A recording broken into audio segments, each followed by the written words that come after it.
got there late, right? Thought they got there early. It was already packed. Party was packed. They couldn't get in. They couldn't get in through the window. They couldn't get in through the door. So what did they do? They had to figure out how to get into Jesus. Many of us need to figure out how to get to Jesus. Those that don't know the word just don't know that you just look up, pray to him. Sometimes they need to be told how you get to Jesus. If they needed to buy Nikes, they would just go to a store. They would just go, it says Nike on it, they go right in. They'll say, I don't know how to get to Jesus. They done passed up 50 churches, right? Why? Because your choices do what? Show your priority, right? If you're really looking for Jesus, pick the churches. We'll get you into the right one, but if you're looking for Jesus, you might want to start with a church. So these guys know Jesus is coming, and so they go, they take their guy with them. They don't say, we'll wait for Jesus. When he's done, we'll come to the side and we'll ask him to come see our guy. They don't just wait for Jesus. They take their guy with him to Jesus. We should take our troubles to Jesus. And if we praying and we don't think that it's getting through, pray some more. Right? So Mark chapter 2, verse number 1, it says, and again he entered Capernaum, and after some days, and it was heard that he was in the house. This is the King James Version. Immediately many gathered together, so that there was no longer room to receive them, not even near the door. So they're packed. This is Jesus, y'all. Jesus here. Then they came to him, bringing a paralytic who was carried by 4 men. Kind of like a joke, right? 4 guys paralyzed and a paralytic, right? Starts out like that, but it's not. It's a really good story. It's 4 guys and a paralytic, but this is really about us carrying our troubles to Jesus. And when they could not come near him because of the crowd, they had to figure out a way. So it says they uncovered the roof where he was. So when they had broken through, they let down the bed on which the paralytic was lying.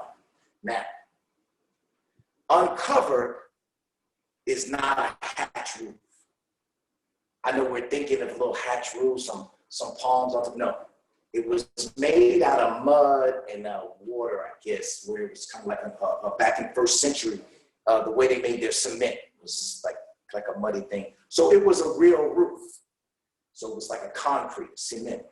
So the word uncovered in the Greek is the same word apostagazo, which signifies unroofed, right?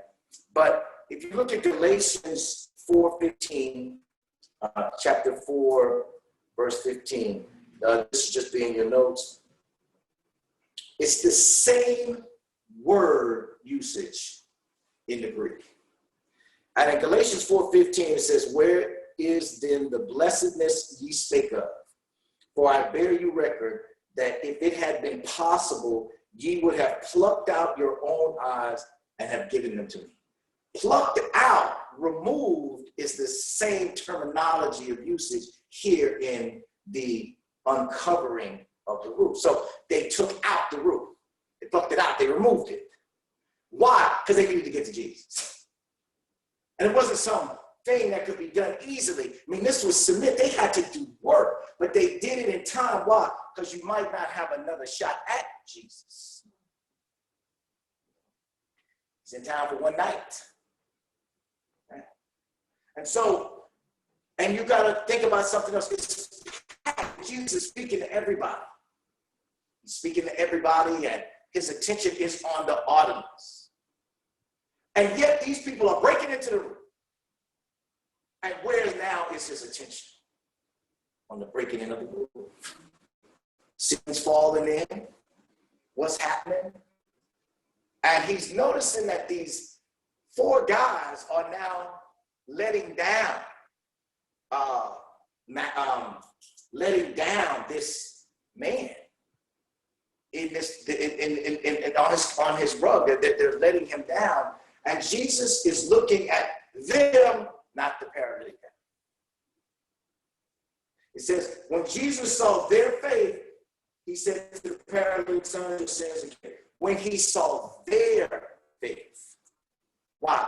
Because if they believed that getting here was so important, if they believed that they had to see me, if they had to go through so much to make sure that I saw you, then your sins are forgiven. Right? He watched the work that they did. Nothing stopped them from getting to Jesus. And listen, it wasn't even about them. It was about their man, not them. And I don't know, you're so lucky if you have somebody that'll go that length for you. If you have somebody in your life that'll go the extra yard for you like that, that's somebody you can say is really your friend. He didn't just have one, he had four, right? So the four men came and they lowered them.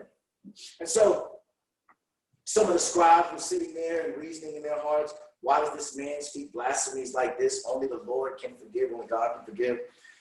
But immediately when Jesus perceived in his spirit that they reasoned thus within themselves, he said to them, why do you reason about these things in your heart? Which is easier to say to the paralytic, your sins are forgiven you, or to say, arise, take up your bed and walk. But that you may know that the Son of Man has power on earth to forgive sins, he said to the paralytic, I say to you, arise, take up your bed, and go to your house. What does he show? I can forgive sins and I can heal. I can do both. I can, yes, forgive earthly sins, but I can also heal. Immediately he arose, took up his bed, and went out in the presence of all those people, so that they all were amazed and glorified God, saying, we never saw anything like this. And that's the end. What you don't hear is the owner of the house saying, hey, who's going to fix my room? What's interesting is if you host the Lord, you never know what's going to happen. He hosted Jesus, and his roof got taken off. Because Jesus has no limitations. And you don't have to have limitations going to Jesus. Right? No shame going to Jesus. Don't let nothing stop you from going to Jesus. And the crowd is symbolic of don't let people get in your way in getting to Jesus.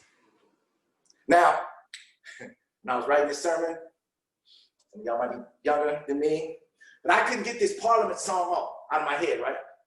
Tear the roof off, right? Tear the roof off the sucker, hey, right? And in that song,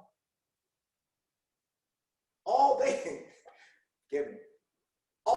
wanted in the Parliament song was they kept saying, we want the funk, gotta have it, right? And that y'all got a real type of thing going on, getting down, a whole lot of rhythm going down.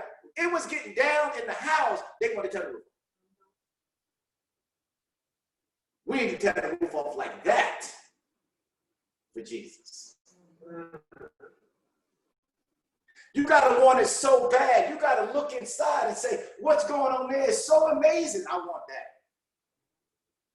Then I'm willing to tear the roof off to get it. These four gentlemen said, my man got to have it. I'm going to tear the roof off. Right? So in Psalms 90 and verse number 1 and 2. Right? So Psalms number 95, verse 1 and 2, it says, oh, come, let us sing to the Lord. This is New King James Version. Let us shout joyfully to the rock of salvation. Let us come before his presence with thanksgiving. Let us shout joyfully to him with songs. Now, I like that verse. But in the Message version of the Bible, MSG, it says, come, let's shout praises to God, raise the roof for the rock who saved us. Let's march into the presence singing praises, lifting rafters without him. I went to college, got to raise the roof, right? We got to raise the roof in here for who? Jesus. We was raising it for everybody else. My wife took Delta, she was raising it, right? I just raising it. I was at the library, because I'm good, innocent, right? Wouldn't know anything about raising roof, but I know it was being raised somewhere. And if you can raise it there, you can raise it here for Jesus. If you can tear the roof off just to get the fog, then you can tear the roof off to get some salvation. So when they tear the roof off, they had a purpose. Nothing stopped them. Not the crowd, not the cement. That's why I wanted to get you to understand it wasn't just any kind of roof. It was a real roof. And so I want us this morning to take a look at what it takes to really get to Jesus. It's not always easy. Sometimes it's going to be a little work involved. Sometimes you're going to be the paralyzed person. Think about it. Nothing's going your way. You've been stuck in the same position for a really long time. You've been doing the same thing over and over and over again. Mm-hmm. You haven't moved from this spot at this job in 10 years. Paralyzed in this position. You've had the same $5 in your bank account for 5 years. Paralyzed. You cannot move beyond where you are, and all you keep saying is, I keep saying the same prayer. I keep saying the same thing. Is Jesus listening to me? But sometimes you got to do a little bit maybe to get his attention. He is listening, but maybe you got to do a little bit more. Remember, this room is crowded, it's packed, and there's a ton of people, and they came through the roof, and that's how he saw it.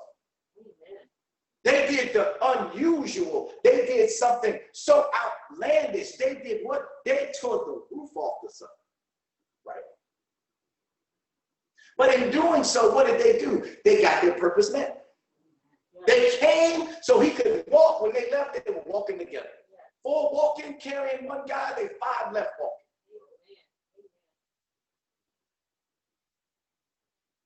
Sometimes you got to go the extra yard. You got to do the extra thing. Sometimes you got to pick up your mat and walk. I'm paralyzed.